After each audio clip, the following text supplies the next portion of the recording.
What's going on, YouTube, fam?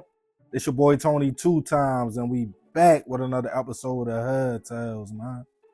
Before I start, be sure to tap that like button. It's free. It helps get the video out there.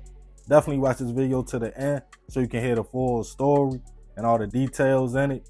For my day one fam, y'all already know it's all love. I appreciate you for tuning back into another episode. If you're new to the channel and you feeling the content, feel free to subscribe.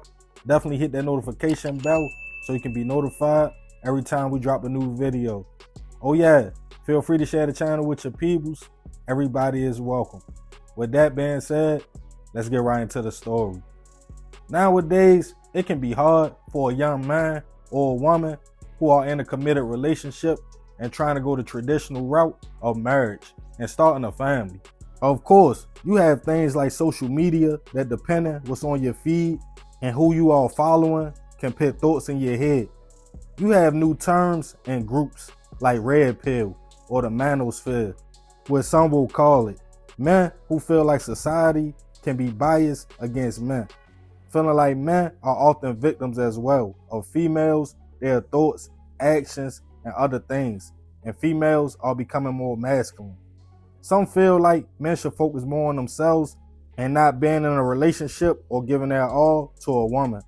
And for women, you have the sisterhood. Females that feel like it's not a lot of men out here that meet the standards of being husband material no more. Whether their finances are not in order or they feel some men are feminine. So they believe the modern day women can hold it down all by themselves and be alone. Of course, as you get older, you understand that's all social media, divide and conquer tactics, and men and women really need each other. So with all the drama and mental gymnastics, it feels good to see a young couple standing on old school values, being in a relationship, wanting to get married, or who are married, starting a family. Of course, when you are young and make certain commitments, you have to understand it won't be easy or perfect. People will often have their opinions of your situation. That's why it's important not to tell people about your relationship unless you want them to tell you about yourself and significant other. And all opinions are not good, and all criticism is not constructive. Being young, in love, trying to figure out life at the same time, it can cause a lot of pressure. And for some, depending on the situation, pressure can bust pipes. And on this episode of Hood Tales, we'll be taking it to Birmingham, Alabama to discuss the recent tragedy of a young man who took his wife's life in a hospital after she gave birth. Just last month, 19-year-old Kenneth Jr. was a young man that seemed to be on top of the world. The young man had graduated from Midfield High School in 2024, and since then had been making power moves in life. He enlisted in the Army National Guard to secure a better future. Also, he learned the trade to make ends meet by becoming a diesel mechanic. Described by family as outgoing, ambitious, loving, a young man with a strong spirit and good heart.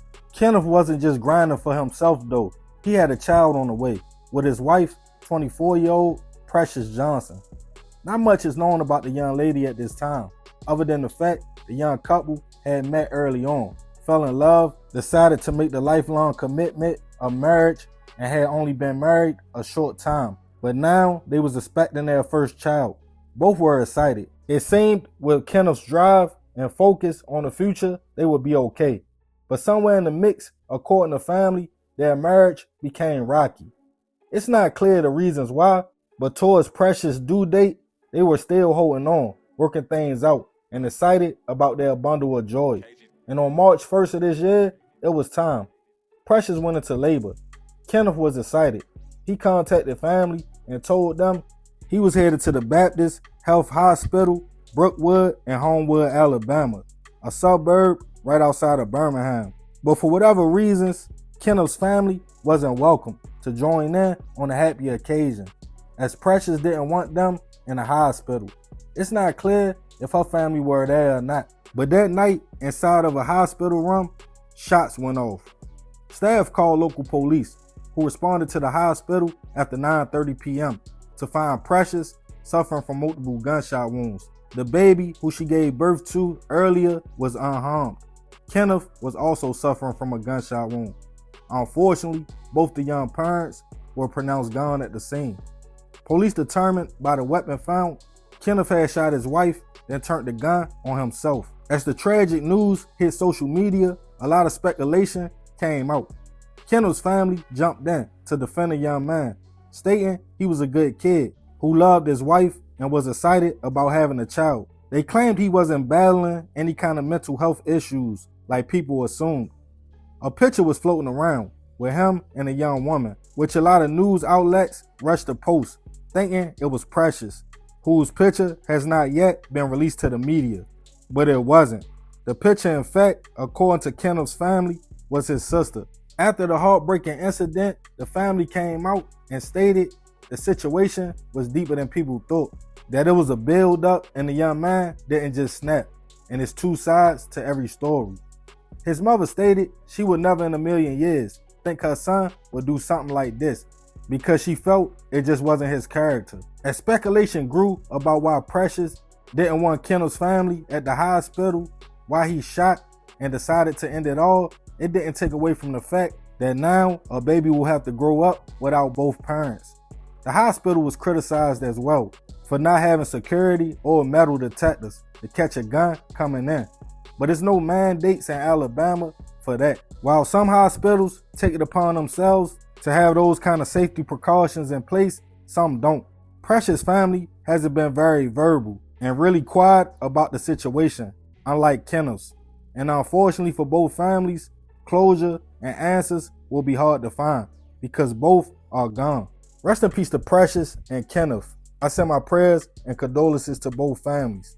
I don't know why Shorty did what he did or why they was having problems in their marriage, but I do know from experience, marriage is hard, especially when you go into it young. 19 and 24 years old, they were both just babies, trying to do the right thing in a world where right seems wrong. Kenneth's actions are not justified, no matter what the situation was, even if he filed for a divorce, if it was something worth leaving for. But to go out like that, to him, it had to be that deep. The sad thing, it's a baby out there that has to grow up with not only the trauma of what happened that night, but the pain of not knowing neither parent. But I'm gonna leave this one open for discussion. I wanna know y'all thoughts about the situation. Leave it in the comments. And remember, we gotta succeed, not to fail, so we won't be just another hood tale. Yeah, man, it's a super sad story. Rest in peace, that young lady and that young man. I definitely send my prayers to their family.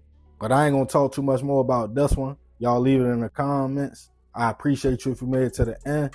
Y'all already know it's all love, fam. This another episode of Hood Tales. This your boy Tony 2 times. I'm out.